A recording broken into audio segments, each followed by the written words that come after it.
Let me just say, he's got a JD, he's got a PhD, he's a professor of political science at Columbus State College in Columbus University. He's published 13 books and won 13 awards for investigative journalism, and he's been doing research in exactly the area of greatest relevance to us today. Please join me in welcoming Bob Fitrakis.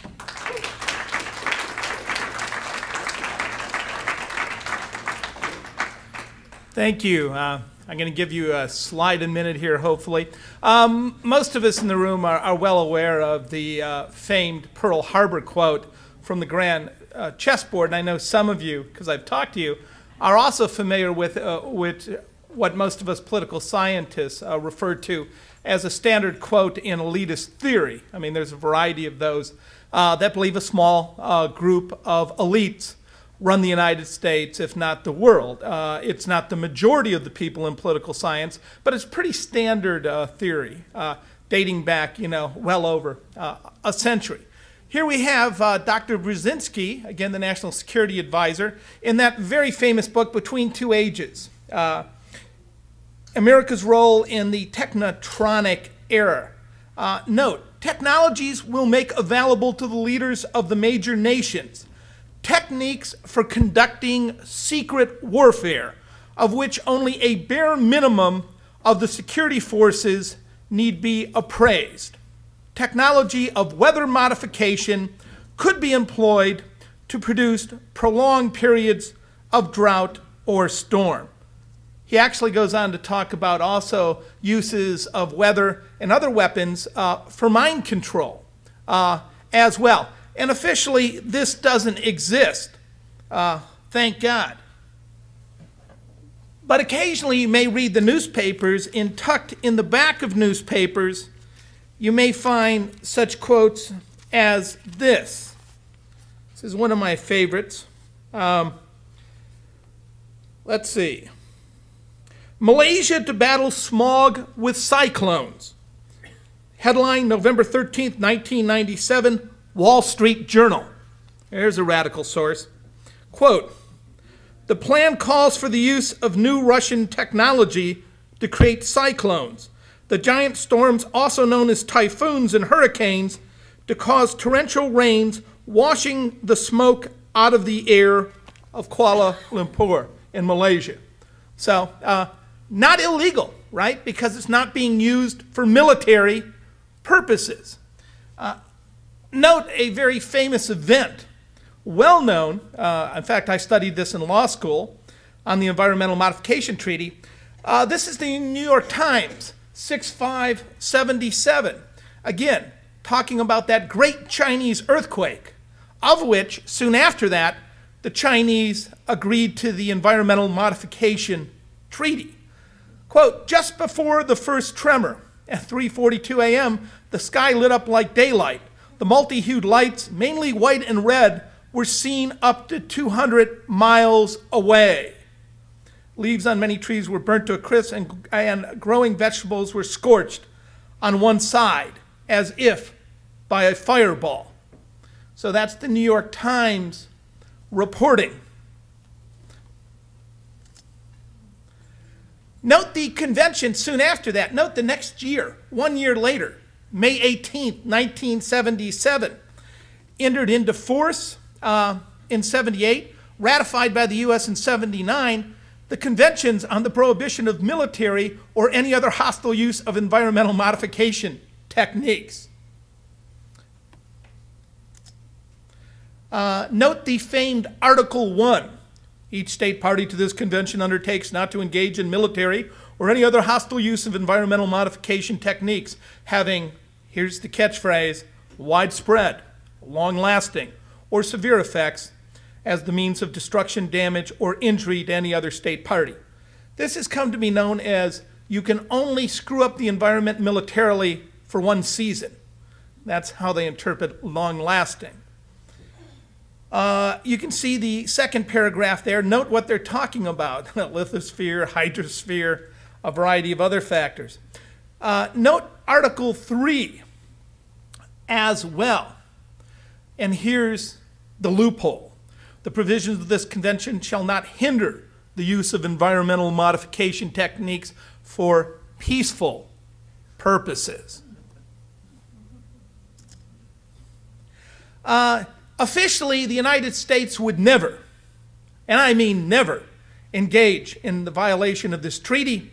Of course, if you go to the TCOM Center, U.S. Test Command Center, as I did, and now since I helped put it on the internet, since I got in the, it was just sitting around in there. I don't know who left it there. They shouldn't have. They should have taken it down from whatever they were using internally there. But while the U.S. denies it's involved in weather modification, for example, you have the Test Technology Symposium of '97. On weather modification, Dr. Arnold Barnes of Operation Popeye fame, with a very famous memo, "Make mud, not war," to muddy the Ho Chi Minh Trail. And officially, we don't do this. We have no history of weather modification for military purposes. So I don't know why he put up a major PowerPoint presentation outlining the entire history. Must obviously be an explanation there. And as part of that, HARP was there, referring to it for military purposes. Officially, the High Frequency Active Aurora Research Program has no military application whatsoever as ionosphere agitation. And any of those notions talked about by Dr. Eastland in Wired Magazine in great detail, and or earlier in patents put forward by Tesla, among other, to the contrary, we should never consider that we would be involved in moving zonal winds. Of course not. I don't know how this potential weather modification capabilities got in here, since it talks about degrading enemy forces and enhancing friendly forces. This is clearly illegal and is obviously a mistake. So let me go through this. I mean, why would we artificially create droughts and floods? I'm sure the 10-year drought that occurs only in northern Korea has nothing to do with why it doesn't occur in South Korea. Although the South Korean Times did report that they were negotiating with a U.S. company to help create a drought for the World Cup soccer games a few years back. But what's the South Korean Times know? Again, commissioned by the United States military, Weather as a Force Multiplier, Owning the Weather in 2025, a research paper that has become, of course, very famous. Thank God, I thank God and Jesus want us to own the weather, God being who he is, and having disproportionately shed his grace on us, it should be up to us to own the weather. Of course, I was running across this stuff before I was sidetracked into the election theft arena. And just let me state for the record, I think there's nothing better than private proprietary corporations secretly counting the ballot with hardware and software. And every one of you knows you need 1.471 million codes to do simple counting on a computer.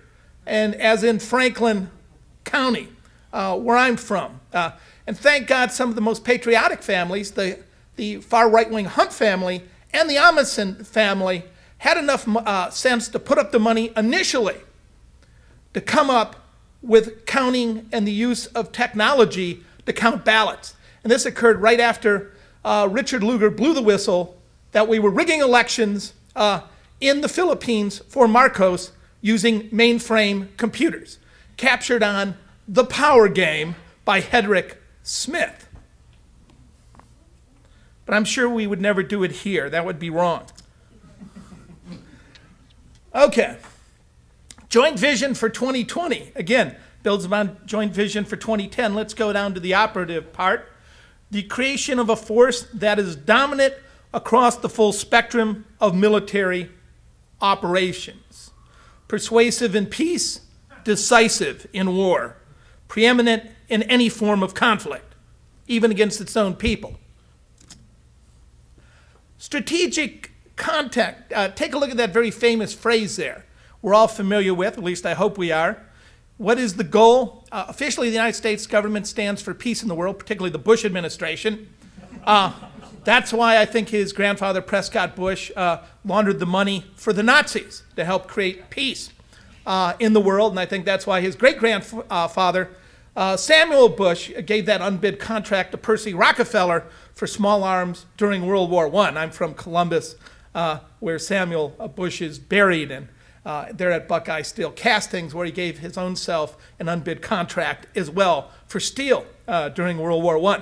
But full spectrum dominance. Again, there's no such weapons as this, Dr. Fitrakis. Where would we even get these ideas? There might be other weapons out there. Look at this. Communist Bureau Service News, CBS News. Laser weapons in U.S. sites.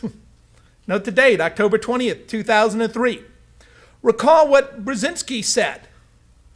There would be secret weapons that would exist known only to a few. So by the time we get to know it from CBS, we can be assured that they've been in operations, modeled, tested prior to this. U.S. scientists are on the verge of creating a laser weapon that could give American forces an awesome advantage on the battlefield. Okay, contrary to science fiction, note the red. The lasers will not be visible streams of light. Where will they be put on?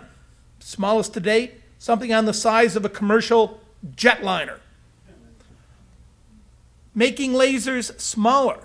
Again, we learned that Northrop there is already working on one the size of one laser to fit on a single C-130 cargo plane. So by the time this stuff is announced, right, it's already gone by CBS, it's already gone through Scientific America, Popular Mechanics, Popular Science, and a whole round of testing for usually a decade or so prior to this. And in 20 years, the American public will know that these things exist, and at that point, will no longer be called conspiracy theorists. How will U.S. doctrine accommodate a weapon that can strike without detection, possibly hundreds of miles away? I don't know. First, we could, U.S. doctrine could start by a little transparency so that we know we're actually building these things. Okay, U.S. Department of Energy, research news. Bright future for tactical laser weapons. This is a test taken, see the bottom says on the URL, April of 2002. They reference a test from December 2001. And this is a minor test. They could take this up with a few changes of crystals about 300 times. Solid state laser, major breakthrough right around the same time period. Okay, we know though that what's happening here, that there was a demonstration of White Sands earlier, burned a 1 centimeter diameter hole straight through a 2 centimeter thick stack of steel samples in 6 seconds. That's the small test laser. They had the technology, admittedly, the Department of Energy, to go up profoundly in power. Okay, there's a little portable version for the Humvee. Everyone needs one. And this, dating back to 1996, this is the Joint Mobile Technical High Energy Laser, which is integrated with the U.S. and Israeli military. That you'll see there, dating back in red to February of 1996 tests as well. That was designed to take down short-range rockets. Okay, again in April 1996, the U.S. agreed to accelerate high-energy laser development. So obviously this means that there were none of these things in place. We were just thinking about them, funding them, testing them, modeling them. Scheduled for completion in 2004. Note the date lines. Since development began in 1996, they admit they put $250 million into this project. Of course, they admit to putting nothing into covert black op drug running. Of course, there's Professor McCoy's book on the politics of heroin in Southeast Asia There's Charlie Wilson's War on the Golden Crescent. There's, of course, a dead Gary Webb's book on the Dark Alliance, which showed they actually put, perhaps billions of dollars into drug running black ops. So we know this is officially what's going on. And I think they're looking at it at the Pentagon, but they had an accident there. Oakland Tribune, October 19th, 2003. After sinking 40 years and billions of dollars into beam weapons, defense scientists are on the cusp of what could be a military revolution, warfare at the speed of light.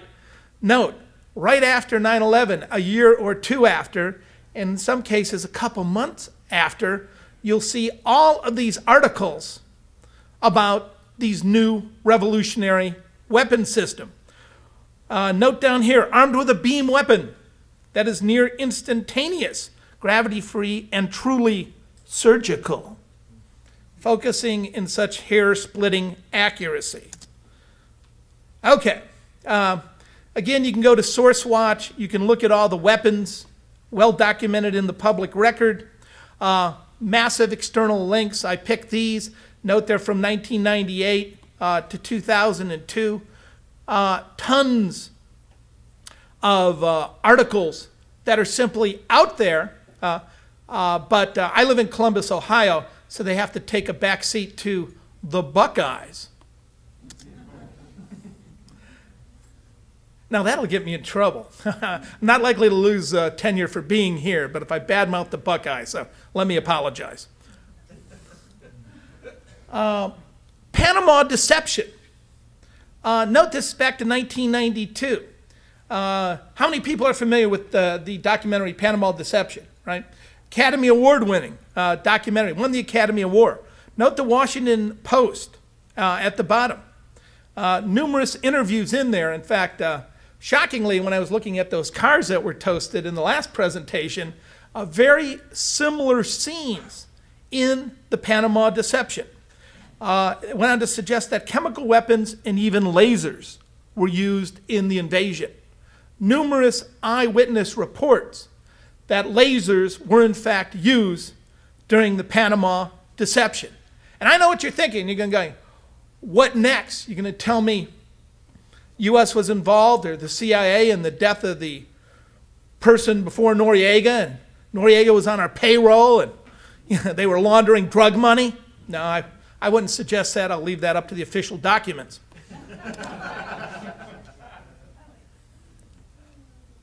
Operation Just Cause. This from the Earth Island Journal.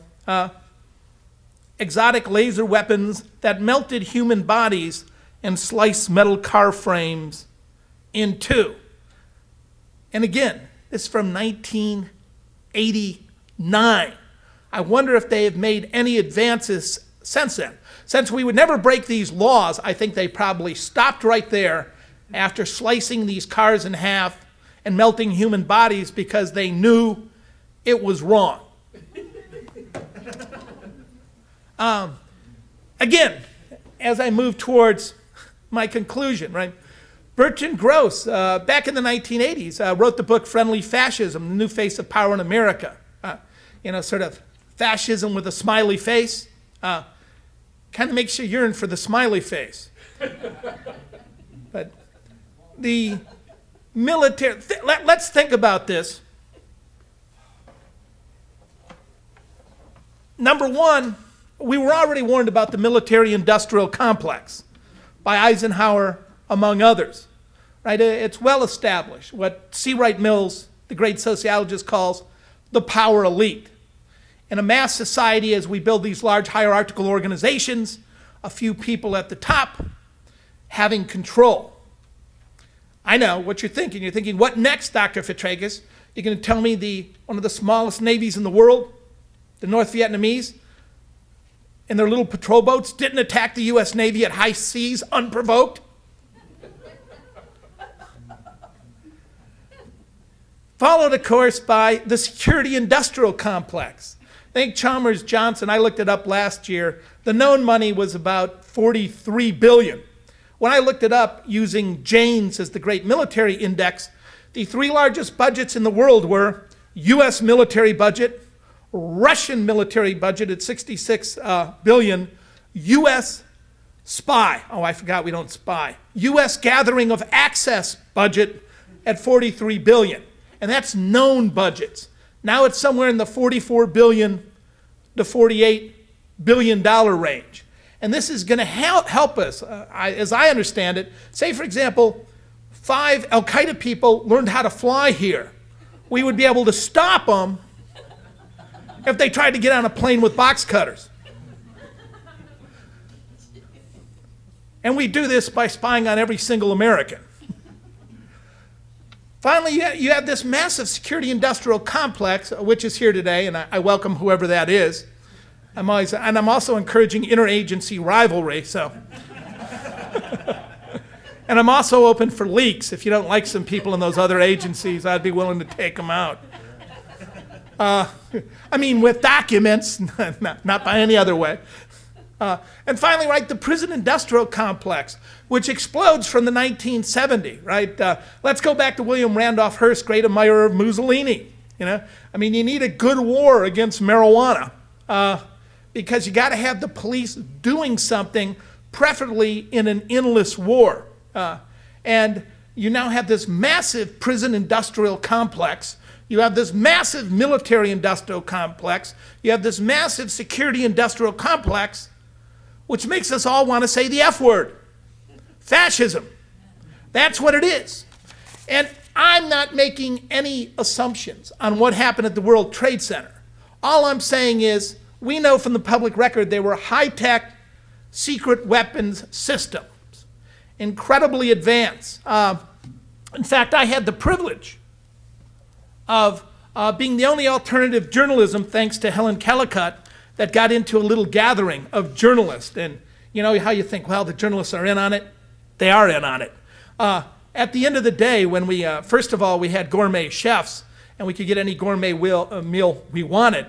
And you're assigned a military guy and a scientist, and they call you by your first name. I remember, you know, General Horner calling me Bobby. I'm thinking, whoa, I am in the in crowd now. You know Chucky, he was there. In fact, I got a quote from him right here. I'm about to read you. And at the end of the day, they make fun of each other. And, you know, you hear tales from, you know, people from Fox and CNN how Rumsfeld's misunderstood. And you really ought to get to know him, Bobby. Well, gee willikers. So, let me leave you with this quote here. That Horner gave in May of 2005 at this little gathering. He said, General Horner, I write, disagreed, but concurred that current technology is indeed imperfect. He posed this question. If there was a laser in space with military application, is it per se a space weapon? I don't know, it's part of Joint Vision for 2020, demanding full spectrum dominance of the planet. You decide. All we know is high-tech space weapons, they're in use, they're lying about them, and they're well established in the public record. Thank you.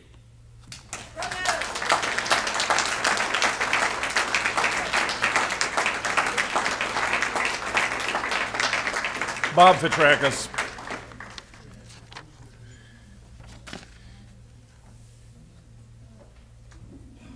That's mine, that's the power, this is power. Okay.